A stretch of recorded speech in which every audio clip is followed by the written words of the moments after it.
নমস্কার বন্ধুগণ, আমি গ্রাম বাংলা চাষি ভাই মথুরির মধুদাস। আমি আমার লেবু গাছের পাশে চলে আসছি। দেখুন লেবু গাছটিতে ফলন দেখুন। একটা ছোট্ট লেবু গাছ, এই দেখুন একটা ছোট্ট থোকা। এই থোকাতে 3টি লেবু হয়েছে, এই থোকাতে 2টি লেবু হয়েছে, এই এইটা দেখুন 1টি লেবু হয়েছে, এখানে দেখুন 2টি হয়েছে। দেখুন গাছটি কত ছোট গাছ।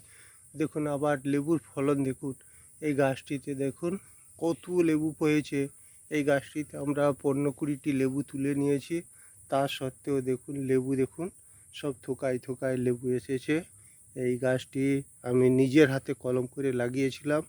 যে গাছটিতে থেকে কলম বেঁধেছিলাম সেই গাছটিতে প্রায় 3000 লেবু হয়েছিল। গাছটি দেখে আমার খুব পছন্দ ছিল। সেই গাছটি অন্য লোকের গাছ। আমি ভেবেছিলাম এই গাছের চারা যদি নিজে কলম করে আমি লাগাই তাহলে খুব ভালো ফলন পাবো। সেই জন্য নিজের হাতে আমি কলম তৈরি করে ছিলাম আর নিজেই লাগিয়েছি, বাড়িতে লাগিয়েছি।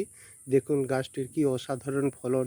লেবু গাছ দেখুন, লেবু প্রচুর লেবু হয়েছে। এই দেখুন নিচের ডালগুলিতে সব অনেক লেবু হয়েছে। এই গাছটিতে প্রায় 150 লেবু হয়েছে। 10-15টি লেবু আমরা এই গাছটির দিকে তুলে দিয়েছি। এখন দেখুন এত লেবু আছে, এই দেখুন এত লেবু আছে। এই জাতের লেবু গাছ দেখুন। এই লেবু গাছ এই ছোট্ট একটি ডালে দেখুন কি অসাধারণ লেবু। নমস্কার বন্ধুগণ, আমার এই ভিডিওটি ভালো লাগলে সবাই একটা একটা করে লাইক দিবেন। এই বলে ভিডিওটি